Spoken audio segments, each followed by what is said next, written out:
भदौरिया जी।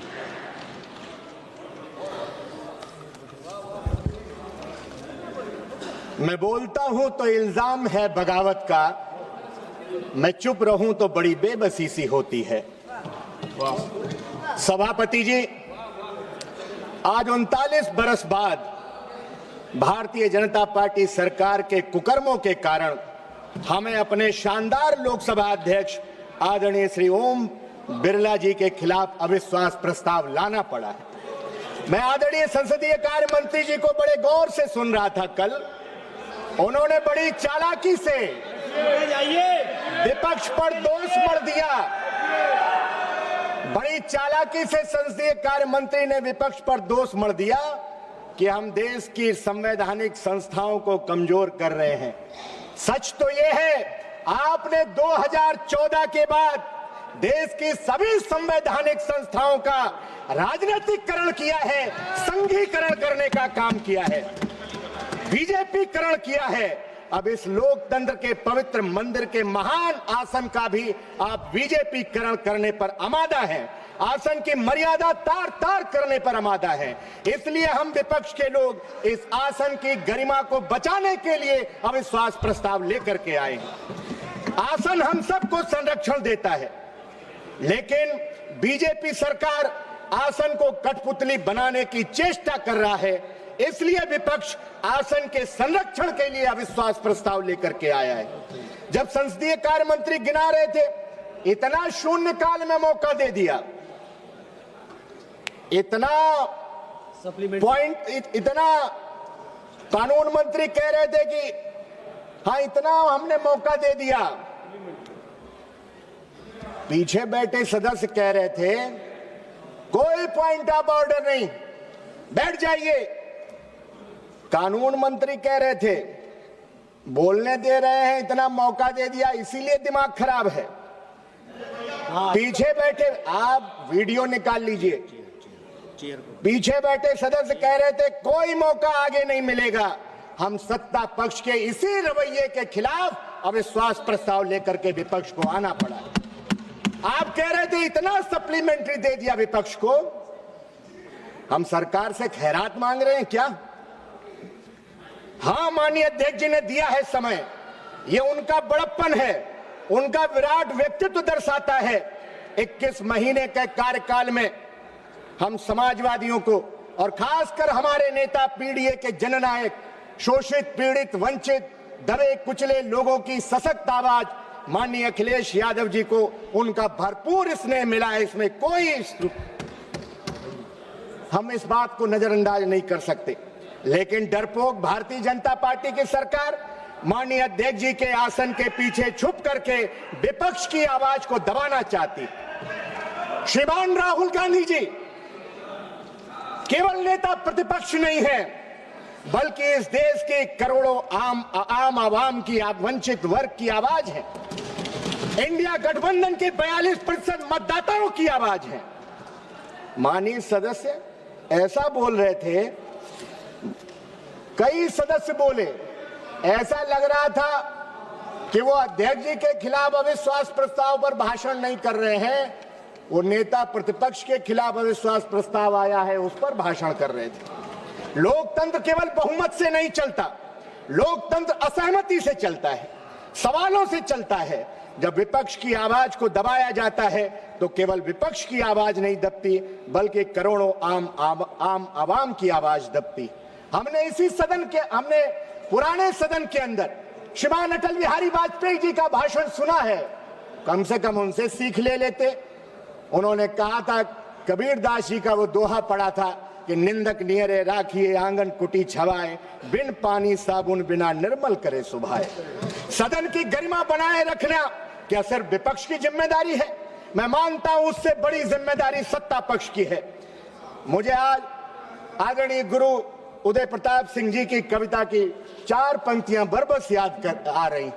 न तेरा है न मेरा है, ये हिंदुस्तान सबका है, नहीं समझी गई ये बात तो नुकसान सबका है। आदरणीय सभापति जी, आज 12 दिन से हमारे 8 साथी संसद की सीढ़ियों पर दिन भर बैठे रहते हैं। मैं मानता हूं आदरणीय अध्यक्ष श्रीमान ओम बिरला जी का मन जरूर द्रवित होगा, क्योंकि जितना 21 महीनों में मैंने उनको जाना है, अगर वो आसन पर होते तो शायद ऐसा फैसला नहीं होता। ये बीजेपी सरकार ने आसन से जबरदस्ती फैसला कराने का काम किया है। आदरणीय सभापति जी, बीजेपी सरकार को बताना चाहिए कि गाजा और इजराइल में जब संघर्ष हो रहा था, क्या विश्व का कोई प्रधानमंत्री ने इजराइल का दौरा किया है? कौन सा सम्मान आनंद जी, जिसका पहले हमने कभी नाम नहीं सुना? मैं पूरे भरोसे के साथ कह सकता हूं भदौरिया जी कि एक मिनट, जो भी निर्णय आसन से हुआ है उसको ये कोई अध्यक्ष जी का, जो यहाँ पर बैठते हैं अध्यक्ष जी का, और जो हम लोग शेयर पर्सन बैठते हैं, तो इसमें अध्यक्ष जी का भी भूमिका रहते हैं। तो आप आसन का मर्यादा को आप कम मत रखिए। आसन को आप सम्मान देने का आप दिशा रखिए। मर्यादा की बात कर रहे हैं। वही माननीय सभापति जी, अगर कुछ असंसदीय लगे तो आप आसन से नहीं। बुलवा रहे हैं। शब्द बदल अगर ओम सकते हैं। बिरला जी अच्छा है तो आसन भी अच्छा ही है। अरे दबाव इसलिए का है। भारतीय जनता दबाव में पार्टी है। सरकार को बताना चाहिए कि गाजा इजराइल संघर्ष के बाद विश्व के कौन से प्रधानमंत्री ने इजराइल का दौरा किया? खतरा हमारी उन बहनों से माननीय प्रधानमंत्री जी को नहीं था, लेकिन मैं जानना चाहता हूं किसकी सलाह पर, किसने कहा जब युद्ध के मुहाने पर खड़े हुए देशों पर प्रधानमंत्री जी को यात्रा की? क्या उनकी जान जोखिम में डालने का काम किया कि हमारी बहनों से यहां उनकी जान जोखिम में थी? हम सलाम करते हैं ईरान के सर्वोच्च नेता अयतुल्ला खamenei साहब को, जिन्होंने अपनी आपकी तरह अमेरिका के आगे घुटने नहीं टेके, बल्कि उन्होंने शहादत को गले लगाया और आपने अमेरिका के आगे घुटने टेकने का काम किया। आदरणीय सभापति जी, जिस दिन घटनाक्रम ये हुआ है जिसकी वजह से कांग्रेस पार्टी की अगुवाई में पूरे विपक्ष को अविश्वास प्रस्ताव लाना पड़ा, उस दिन आसन पर ज्यादातर समय सभापति ही विराजमान रहे। आप उस दिन की वीडियो फुटेज निकालिए। सत्ता पक्ष के एक माननीय सदस्य जो सदन के हाईजैकर हैं, सदन के माफिया हैं, खड़े हो ये सब गए, वर्ड जो है उसको हटा दीजिए। खड़े हो गए। सभापति ने उनका, तो चलेगा सर। सभापति जी ने उनका नाम भी नहीं पुकारा, माइक ऑन हो गया। आप निकालिए वीडियो फुटेज और लगे न जाने कौन कौन सी किताबें दिखाने और उनका संदर्भ देने। हम लोगों ने पीठ से आपत्ति की, तब जाकर उनका नाम पुकारा गया बीच में। माननीय अध्यक्ष जी एक मिनट, माननीय अध्यक्ष जी पहले ही व्यवस्था दे चुके हैं। एक मिनट कि रुकिए, माइक का माननीय रविशंकर प्रसाद जी, क्या माफिया ने कहा, बोल लिया है, इसी के लिए माफिया सब लड़वाइए। हटा प्लीज कौन हाउस के हाईजैकर हैं, हाईजैकर हैं, बिना अनुमति के माइक ऑन होता है और जो मन में आता है उस सदन में कहते हैं। ये चीज बर्दाश्त योग्य नहीं है। किसी के भी बारे में कोई टिप्पणी करेंगे, बर्दाश्त नहीं करेंगे सर। आपके अलाउ किया गया मैंने, यू आर नॉट अलाउड बोल रहा है। आप उस दिन की, यू आर नॉट अलाउड, आप बोले। सभापति जी आप उस दिन की वीडियो फुटेज निकालिए। भाषण आधा मिनट हो गया, 1 मिनट हो गया, हम लोग चिल्लाए कि सभापति जी आपने तो नाम ही नहीं माननीय सदस्य का पुकारा है। उसके बाद उन्होंने बीच में नाम लिया कि माननीय सदस्य का, और अध्यक्ष जी पहले व्यवस्था दे चुके कि माइक का कंट्रोल उनके हाथ में नहीं है। हम इस व्यवस्था के खिलाफ अविश्वास प्रस्ताव लेकर के आए कि माननीय अध्यक्ष जी के हाथ में कंट्रोल दीजिए। माननीय सभापति जी, हमने देखा है कि कुछ लोग जब आसन पर बैठते हैं तो हमसे कहते हैं कि 30 सेकंड में अपनी बात रखिए, 30 सेकंड में अपनी बात रखिए, और खुद आसन पर बैठ करके लंबा लंबा भाषण देते हैं। हम तो चाहते हैं कि आसन पर आदरणीय अयोध्या के से जीत करके आए पीडीए के हमारे बुलंद अलंबरदार आदरणीय अवधेश प्रसाद जी आसन पर बैठे। लेकिन भाजपाइयों के सीने में जब लाल टोपी देखते हैं तो उनके सीने पर सांप लौट जाता है। इसलिए आदरणीय सभापति जी, हम पूर्व की सदन की कार्यवाही देखते हैं, सदन का कैसा माहौल था, गौरवशाली परंपराएं रही हैं, बहस का स्तर देखते हैं, और जब आज की स्थिति देखते हैं तो फिर कई सवालात खड़े होते हैं और हम सबको आत्मचिंतन को विवश करते हैं।